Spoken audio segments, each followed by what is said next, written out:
Hey, what's up, YouTube? I hope we all had a great weekend.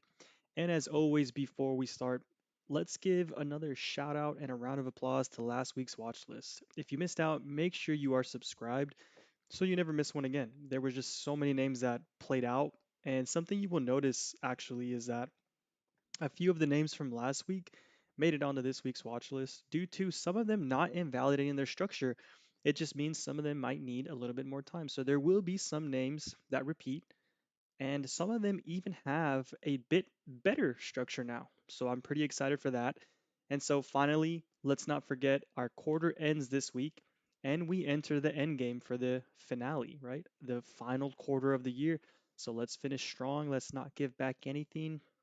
Let's keep the same pace that we're at. Just let's be a little bit more responsible if we have to play defense, right?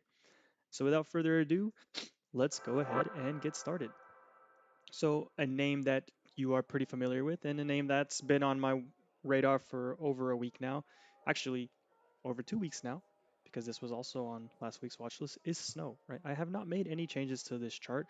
Now, one thing I want to kind of show you is kind of it's just developing, right?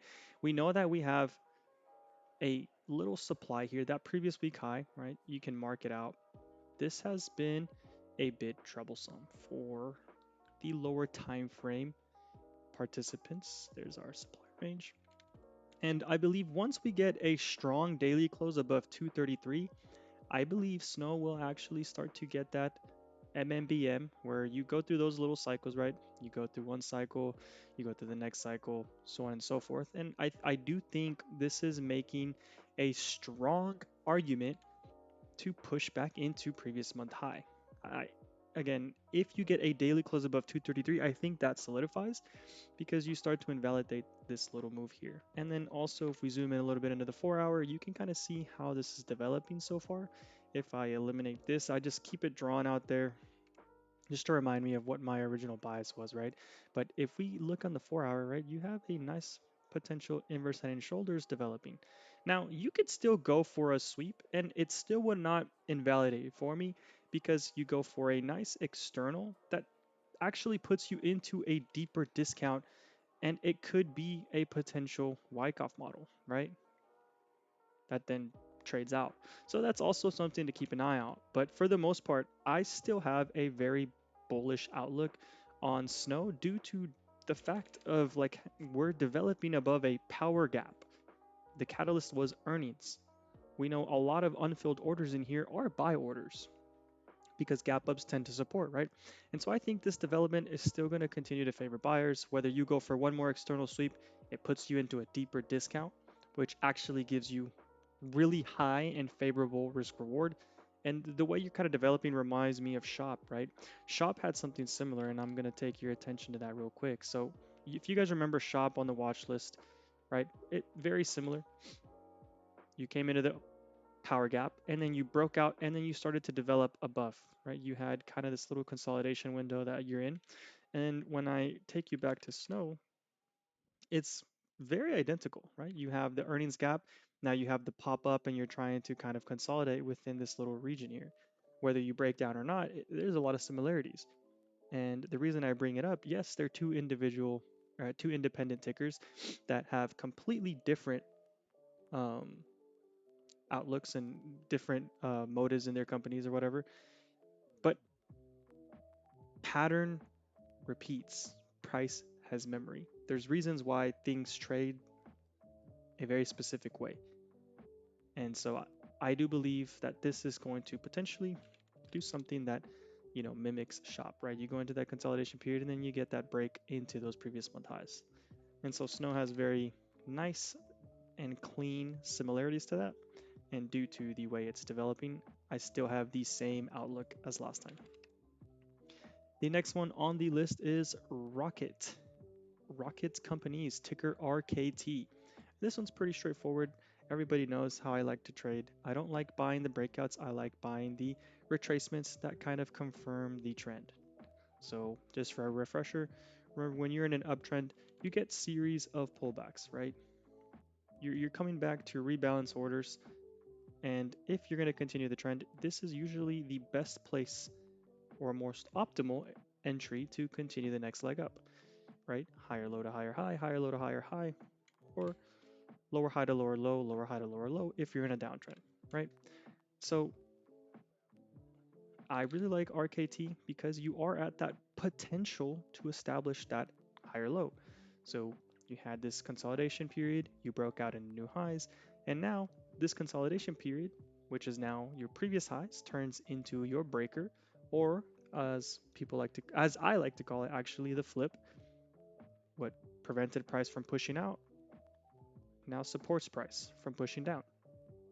Supply, demand, and that demand has confluence with a gap and your 618 and this really nice imbalance where price is coming back to restructure. So now that we're at fair value and or discount, I do want to see if we can anticipate a higher low from here and see if RKT can eventually start to push back up into 21, 22, and maybe even 23, 24 if we have the uh, correct expiration behind this one.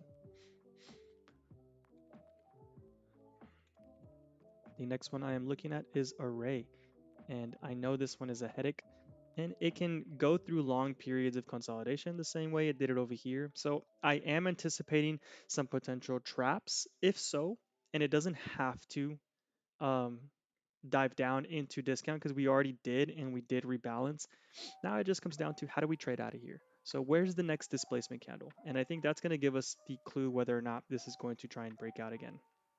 So you do have a bit of clean buildup here. And what I'm looking for now is where do we get the displacement? Do we get a displacement candle that pushes through and holds above, you know, this 8.5, 8.9 area? Or do we get a displacement candle that holds below our last week range lows, which were back in September the 12th? And if that happens, then I am looking for that entry somewhere back in here, right? To go for a true discount that goes maybe for a 3 driver and then breaks out. Because that's what it did over here, right? You had 1, 2, 3, and then the initial break. So this could consolidate all the way until earnings. So that's definitely something to be mindful of, just because it did it from this earnings all the way until this earnings until the next break. So you could go for a reaccumulation into earnings before the next break. So understand that ARRY could do that. The only reason I bring it up is because TAN is still in its buy side cycle, right? Look at how clean this MMBM stage has been. Your 52-week range lows, push into your first cycle of the curve, and now you get that series. And it's just pretty straightforward, right? Consolidate, breakout, consolidate, breakout, consolidate, breakout. And if it wants to continue, a lot of the TAN names can develop similarly. So ARRY is definitely on the list just because it has the best risk reward for me. Next on the list is HIMS, ticker HIMS. And this one has pretty much been following out the path that I've had drawn. I shared this chart back in what was it, Tuesday on X and or Twitter, and I talked about pushing back down and redelivering into our average gap, which is pretty much what's happened so far. And you can see this displacement was countered by another one, and on the lower time frame this is also your potential higher low and your discounted range. But I really like the confluence that pair on the daily, and then look at the delivery out. Remember, when we come into these important point of interest, right? PD arrays or whatever it is that you're looking for when you have your price mapped, whether if it's demand, whether if it's supply, some kind of PD array, order block inefficiency, breaker, whatever it is that you have mapped out. Remember, it's not just about, oh, we're in this entry point, we're in this zone that, had our attention. What matters after that is how does price deliver? And this is exactly what I want to see. Look at how you pushed back up into the range, trying to counter this daily displacement. And then this one displaces through that and almost takes out the entire PMG, right? Our previous day highs within one candle.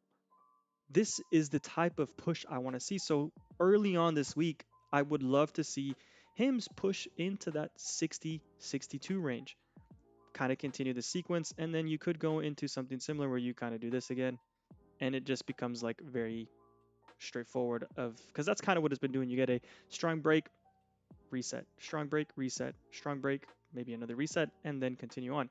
But from like a higher degree standpoint, Remember, we got these range low sweeps. This over here, 40.84, right? The range low sweep we got was 40.78. Look how we peak underneath and then push back into the range. And then we create those supportive inefficiencies along the way. Which to me, if this is going to go from a range low sweep, I do think it's setting up for a range high sweep. And that's why I've been talking about this name for the last 2 weeks as well.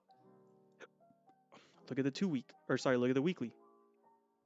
Super pretty development. And this also looks very explosive. So I want to say into end of October, early November, you managed to break up into the 68-70 range. And then also one thing I want to point out is I did take my standard deviation. So I took that manipulative leg here from high to low because that's where the sweep was, and then the structure changed. The minus 2.5, minus 3, and minus 4, look at where the minus 4 lines up, all the way back into the range high. We already did the minus 2, and that's kind of where price retraced. So I would like to see that development into the 60, 63. Looks really, really good for continuation. Now from here, this would really invalidate for me if we get a close back underneath the 51 mark. A fun little chart here is Bulls is Webull Corporation, ticker BULL, Bull.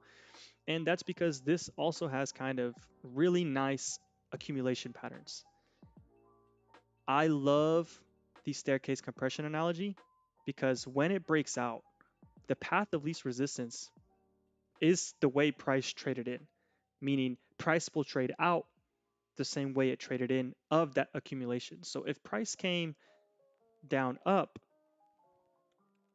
price will trade out down up.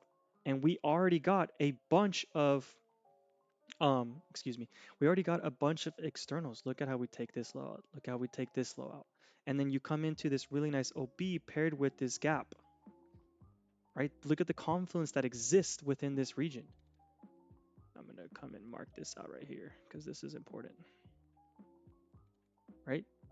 Nice OB paired with a gap. So we know that this move here has merit due to the underlying and the context behind the candles, right?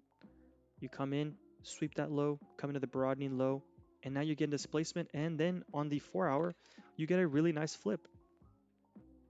Displacement into new lows, failure to accept above, break down again, now push up, accept. And now we're trying to invalidate this candle here. So this area here is now trying to invalidate. And look at how the daily closed. Look at the context. Rejected, rejected, rejected, aggressive move. Look at how the daily wicks. Why does it wick where it wicks? Why did we mark that area out? Does that make sense? And so now, personally for me, as long as we develop above 13.8, I think Bull is setting up to go for those previous month highs. So my initial targets would be 1560, 1640, as high as 1716. And it can even go further, but this is just from a short-term perspective. So I really like this play. I love that you've been pretty much absorbing price since July. So I do think this is going to have a really nice breakout. Duolingo, ticker DUOL. The reason I really like this one is from a weekly standpoint.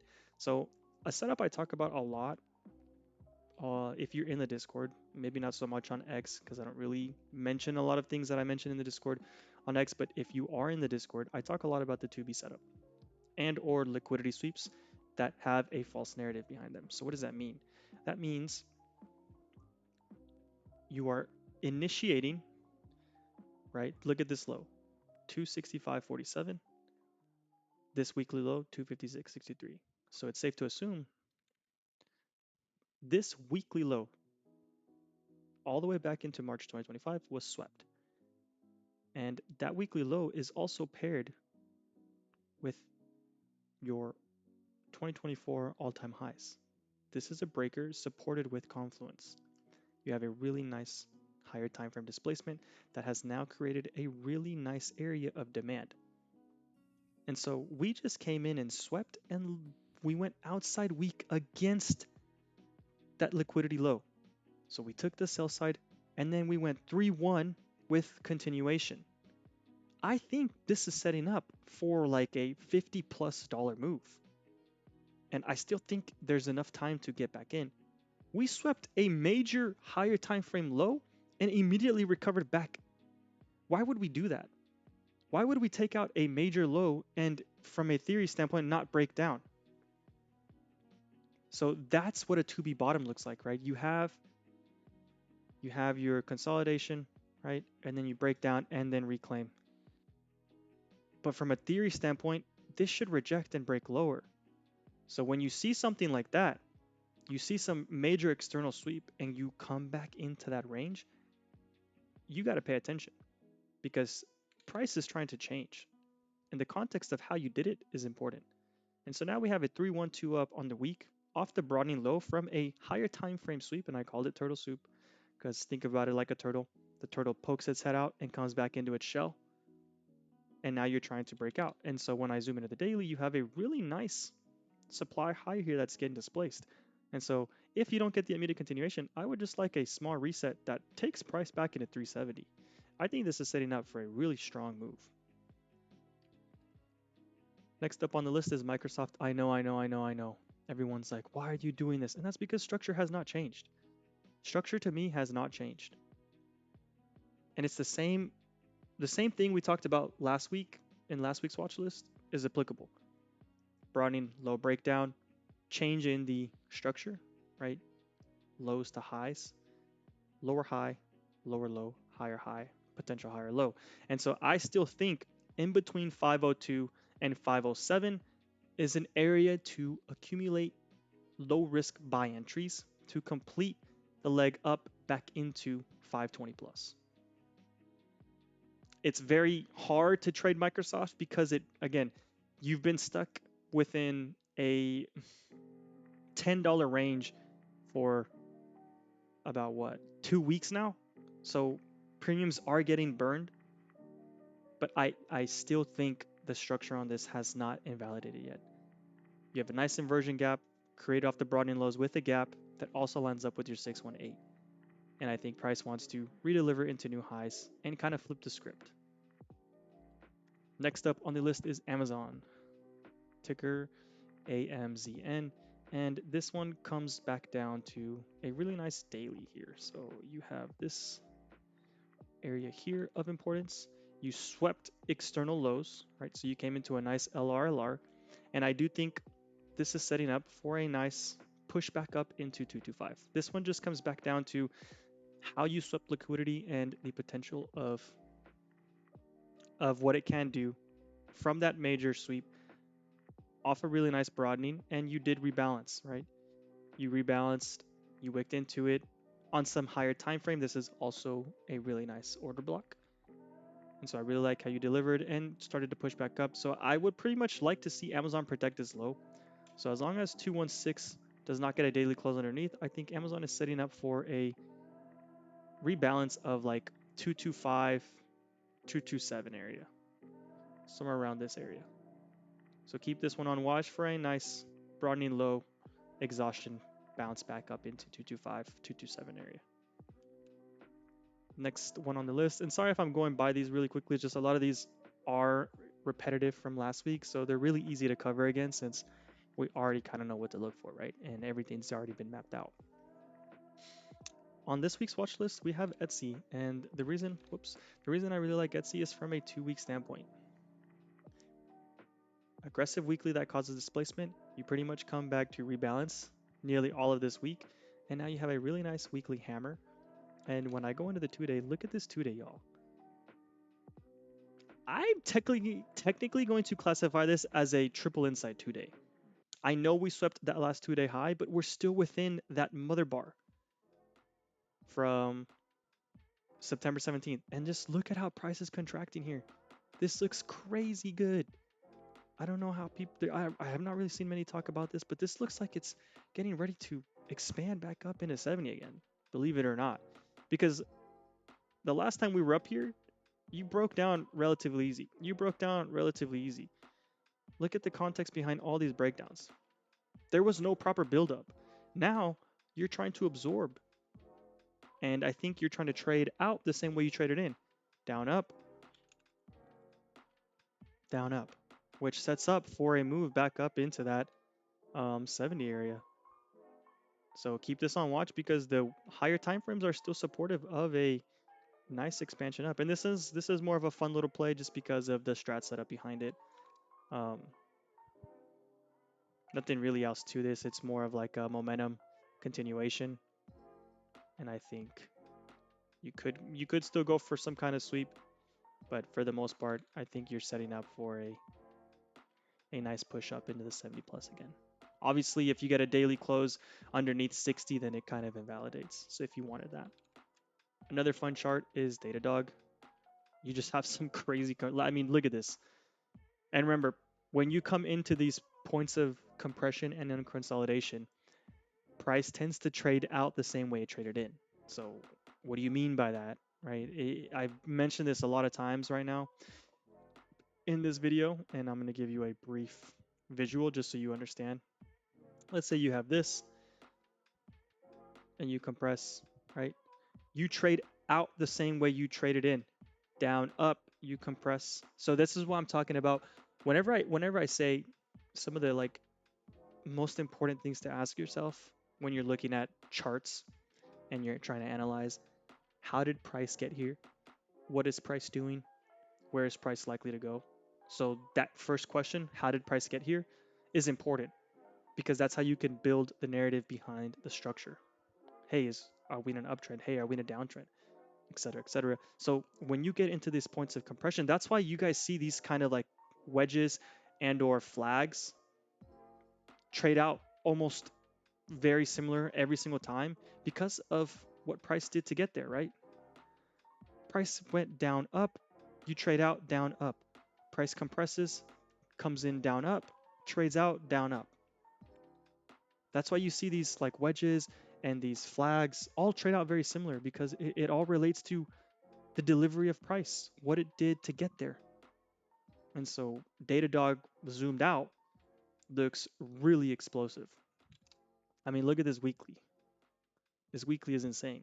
Again, you could also go into a period of consolidation. This could be some kind of absorption pre-earnings. So that's also something to be mindful of. You could still be stuck in this range for another month if you really wanted to, but I think it's getting really close for a breakout. So definitely keep this on for both ways because you do have LRLR. I would just lean upside because of the delivery of price to get in. Next on the list is CHWY, and this is from a daily perspective here. This one's just a fun little, 4-hour fun little chart. Gap down, earnings catalyst. So we can take our range here because this could be a potential target because it did invalidate the structure a little bit. But then you get displacement that puts you up into a nice little trifecta. You have a nice broadening formation here. Sweep. Now sweeping, I do think you set up for something like this and then maybe break down. So from the short term, I think CHWY still has a little bit more room to go up into the high 40s, low 41s, where this is where we can look to see how price reacts. If price is supportive and we start to get 4-hour and daily closes above 41.5, this we can anticipate higher. But from the moment of this current leg, due to the earnings gap, we know that if I invert this, right? If I invert this, this looks like a good buy down here, right? So I think CHWY from the short term wants to push a little bit deeper into this gap. And if it does reject, we get a really nice discounted short. And if it doesn't, we have to make sure we pair it with how the 4-hour and the daily start to kind of close within this gap.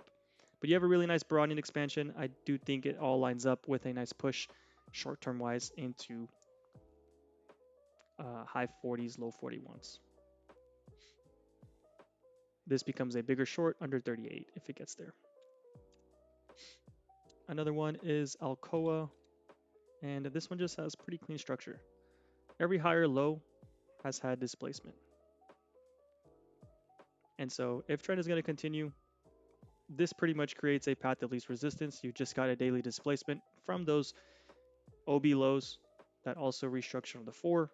Again, higher low, higher high. Can you get the continuation? Then you have a nice daily that is countering So you have a reference point if you do back down, if you do retrace, sorry. You don't really want price to kind of fall under 31.6. You kind of want this entire like candle to stay uniform and become a reference point. If it does come back, use it as a buy order. Pretty clean structure. And again, a lot of the things I'm looking at, everything just looks the same, right? Everything has similarities to it because of how I know, like how repeatable I know it is. So one thing I want to point out on this is Crowd Weekly. Pretty much doing what you can expect this to do. Let's talk about those 2B bottoms. 404.63, 402.66. The turtle poked its head out and came back into the range and did it with aggression. Now you have a really strong inside week that held this mother bar from the previous week. So this looks phenomenal, y'all. Nice weekly higher low. You took again another major sweep that restructured the higher time frame inefficiency here. You cleaned up this entire LR, which is good. And now you're setting up for another move. Clean highs into 518. Regardless if you retrace a little bit, you could go into like a little bit of a deeper push going for the breaker, but I think crowd wants 550, or sorry, I think crowd wants like 530, 540. And you can even take into account the standard deviations using this candle here, because this was the push up that swept those lows, and then you got the structural change from it. So you have the manipulation candle here, or the manipulation leg, sorry. And we can actually convert this into our standard deviations, and look at that. Crowd looks freaking awesome. Just due to the fact that we got a really nice delivery, and you also have this LR. Oh, you already cleaned it up. So this LR got cleaned up, and now you're just trying to confirm a higher low, and you have a really nice area between 447 and 470. I would say from like a visual standpoint and just practical TA, this looks epic, y'all. Whether you come back down or not, I think this is getting ready for a nice move, and earnings are already out of the way. So you can literally just grab like 560 November calls and probably chill on them and get paid really well. Because look at the weekly. Remember when I talk about you coming into these discount zones or you taking major lows? How does price deliver? Weekly displacement, weekly displacement. Now you compress the previous week. It's getting ready for all-time highs, in my opinion. And lastly on the list is Oscar, ticker OSCR. And this one has nothing crazy to it other than the fact that it's at my discounted zone. Swing low, swing high, potential higher low. Can we push back up into the high 19s, low 20s? And not only that, but you have a supportive breaker where price once struggled, price is now supportive, right? Let me put out the better one here. Where is it? There you go. Reject and rejection, displace through, establish a nice point of interest. Price returns back into discount. Can we confirm the higher low to break out? And again, when I talk about price returning in these trends,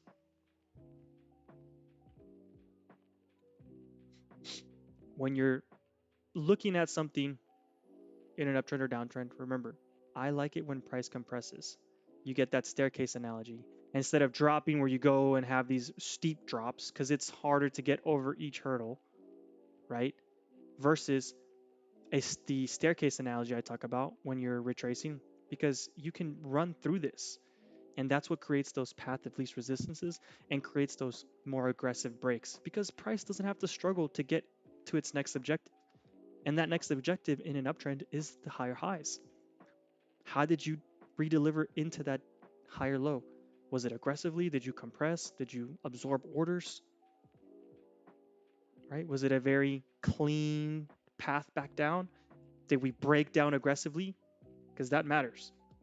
Because if and when this breaks out, due to the fact of how you got here, it could just be one clean straight run that takes within a week. So Oscar's on the list. And yeah, very short list this week. We still made it around that 30-minute mark, which is how I like to keep my things. So maybe some of you like to watch these videos and eat your dinner or something. I have no idea. But that concludes our watch list. And as always, I do these videos for you and to hopefully paint a new light in how you can see price action. All I ask is for your support by subscribing. Again, we have a goal. Let's get this account to 5,000 subscribers by the end of the year, because if we do, that gives me a lot more motivation to release my market your method series that I really want to release. But I would love to get to that 5,000 subscriber mark to do so. Again, it's all going to be free. I'm not going to charge anyone for it, but I would really like to have some compensation behind that, you know? So please like, leave some comments, share my page with all your friends and family. And as always, I will see y'all next week. See ya.